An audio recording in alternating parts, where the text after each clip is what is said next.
बिस्मिल्लाहिर्रहमानिर्रहीम। बोलते कालम के साथ मैं आमिर रज़ा खान। और किस कदर खलीजी ममालिक का नुकसान हो रहा है, अगर आप उसका अंदाज़ा लगाएं तो आपको समझ आएगी कि अमेरिका और उसके इत्तहादी जो हैं इस वक्त भारी कीमत चुका रहे हैं सिर्फ़ एक अकेले ईरान पर हमलावर होने की। मैं सिर्फ वो अदाद-ओ-शुमार आपको देना चाह रहा हूँ जो इस वक्त मीडिया पर आ रहे हैं, जैसे कि कतर ने कहा है कि उसके जो लफान कम्प्लेक्स है, जो कि गैस की सबसे बड़ी डिस्ट्रीब्यूटरी थी उसकी, उस पर जो हमला हुआ एलएनजी की डिस्ट्रीब्यूटरी पर, गैस कम्प्लेक्स पर, उसमें उसके सालाना 20 अरब डॉलर का नुकसान होगा।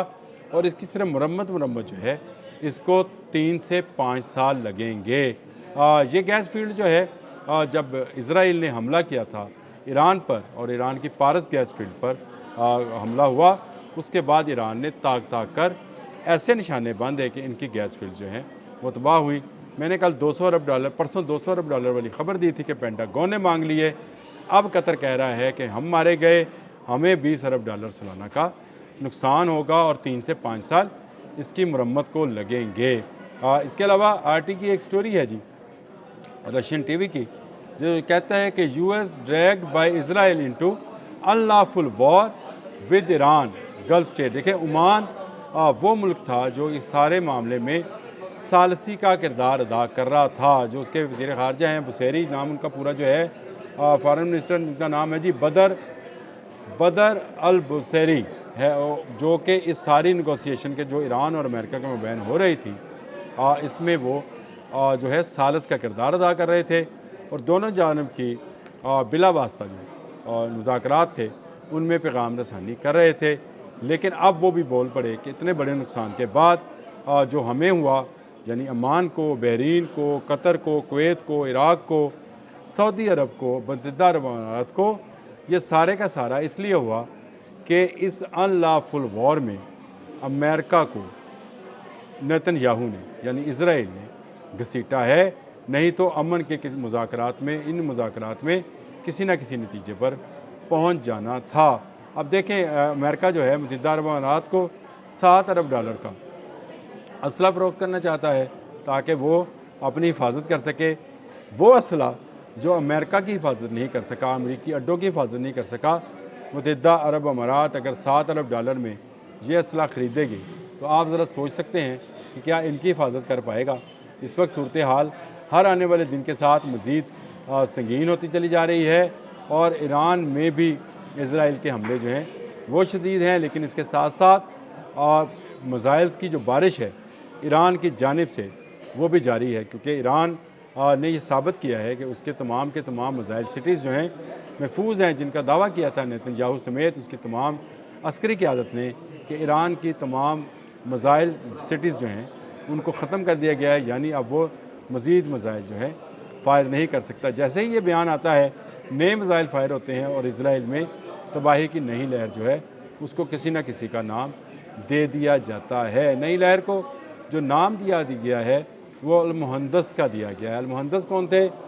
ये कासिम सुलेमानी के बड़े करीबी समझे जाने वाले शख्स थे, जो इराक़ में बैठकर ईरानी मफादात की खातर जो थे वो लड़ रहे थे। और इनके बारे में अबू मुहंदस, उनका अबू मेहदी मुहंदस, असल नाम जमाल जाफ़र मोहम्मद अली इब्राहीम, और अहम इराक़ी फ़ौजी कमांडर थे। जब कासिम सुलेमानी पर हमला हुआ था उसी में ये शहीद हुए थे।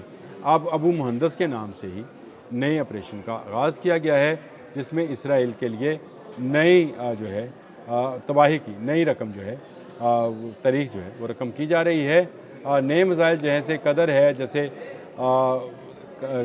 जहाज कासिम सुलेमानी है, और जिस तरह से दीगर मिसाइल जो हैं उनको दागा गया है, इसी तरह मुत्तहिदा अरब अमारात, सऊदी अरब, कतर, बहरीन, कुवैत में भी ड्रोन और मिसाइल हमले जो हैं वो किए जा रहे हैं। तो इससे नज़र ये आता है कि अभी तक ईरान जो है पूरी तरह से जो है इनके दिमाग और इनके असाब पर हावी है। आबने हरमज़ बंद है और आबने हरमज़ उस वक्त तक बंद रहेगी जब तक ईरान चाहेगा। ईरान ने इनको ईद के रोज़ भी जो है तरपाया है और इनको मज़ीद तरपाएगा, क्योंकि ईरान में भी शहादतों की तादाद कुछ कम नहीं है। लेकिन यहाँ पर सिर्फ़ वो अमरीकी अहदाफ़ को निशाना बना रहा है, जहाँ अमरीकी होटल में ठहरते हैं, जहाँ उनके अड्डे हैं, जहाँ उनकी एयर बेसिस हैं, جہاں ان کے جہاز ہیں وہاں میزائل گر رہے ہیں، اور اسی طرح اسرائیل میں اس وقت ایسی افراتفری ہے کہ لوگ وہاں سے بھاگ رہے ہیں۔ یہ بھاگنے کا سلسلہ جو ہے یہ جاری رہے گا، اور جب تو اس وقت تک جاری رہے گا جب تک اسرائیل اور امریکہ دونوں اتحادی جو ہیں ایران سے معافی نہیں مانگتے ہیں۔ ایران سے معافی مانگنا پڑے گی، کیونکہ ایران جو ہے ایک ایسی طاقت بن کر ابھرا ہے کہ جس نے ان کو ناکو چنے چبوا دیے ہیں۔ اور نئی لہر جو ابو مہندس کے نام سے شروع کی گئی ہے، جمال جعفر محمد علی المعروف ابو مہندس کے نام سے شروع کی گئی ہے، یہ اسرائیل کو منہدم کر دے گی۔ اسرائیل کے تمام عزائم، اسرائیل کے تمام دعوے اور امریکہ کے تمام عزائم اور تمام دعوے جو ہیں ایران نے غلط ثابت کیے ہیں۔ آج جو ہے عید کے روز بھی ایران اپنے حملے جاری رکھے ہوئے ہے، اور ایران ڈٹا ہوا ہے۔ ایران کو پچھلے 21 روز میں جو ہے جتنا نقصان پہنچنا تھا پہنچ گیا، لیکن اس کے بعد نہ صرف اس نے F-35 گرا لیا بلکہ امریکہ کے 60 کے قریب جہاز، کل میں اس کو بتایا تھا کہ 30 سے زائد ہیں، لیکن اب اعداد و شمار اس طرح کے آ رہے ہیں کہ 60 کے قریب جہاز جو ہیں وہ اب تک امریکہ کے تباہ ہو چکے ہیں۔ اور میرا یہ دعویٰ بھی ہے کہ جرالڈار فورٹ پر جو آگ لگی تھی اس میں بھی ان کے جہاز جو ہیں وہ ڈیمیج ہوئے، کیونکہ ان کو نکالا نہیں جا سکا تھا، کیونکہ کلسٹر بامز جو ہیں آگ بن کر اس جرالڈار فورٹ پر برسے تھے، جنہوں نے 30 گھنٹے تک اس آگ کو بجھنے نہیں دیا، اور اس کے بعد اس کو واپس یونان کی طرف لے جایا گیا، جہاں اب یہ گراؤنڈ کر دیا گیا ہے۔ گراؤنڈ کرنے سے مراد یہ ہے کہ اب اس کو کسی بندرگاہ پر روک لیا گیا ہے تاکہ اس کی مرمت کی جائے، جس میں کم از کم 1 سال سے 1.5 سال لگ سکتا ہے۔ ایران کی حکمت عملی جنگ کی ایسی زبردست ہے کہ ہر آنے والے دن کے ساتھ وہ نیا میزائل انٹروڈیوس کراتا ہے۔ اب ابو مہندس کے نام سے اس نے آپریشن شروع کیا ہے، اور یہ ایک ایسی لہر ہے میزائلز کی جو اسرائیل کے لیے اور زیادہ خطرناک ہوئی۔ اسرائیل میں خبر یہ ہے کہ 7 کے قریب اس کے فوج کے جرنیل جو ہیں اس حملے میں مارے جا چکے ہیں۔ یعنی ابو مہندس آپریشن جو ہے وہ جاری ہے، ایک طرف سے حزب اللہ، دوسری طرف سے ایران، یہ سب مل کر اسرائیل کو گھیرے ہوئے ہیں۔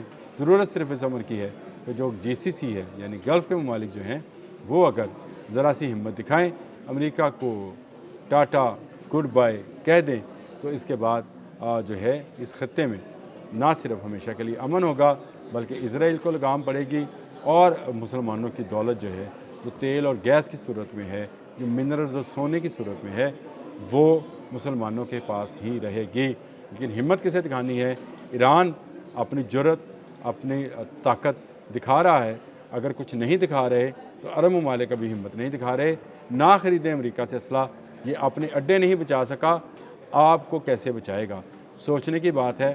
عرب آج بھی سوچ لیں تو وہ اسرائیل اور امریکہ کا مقابلہ کر سکتے ہیں۔ اگر تنہا ایران مقابلہ کر سکتا ہے تو عرب ممالک اس کے ساتھ شامل ہو جائیں تو کوئی بھی سپر پاور ان کے سامنے ٹھہر نہیں سکتی ہے۔ اب تک کے لیے اتنا ہی۔ اللہ حافظ۔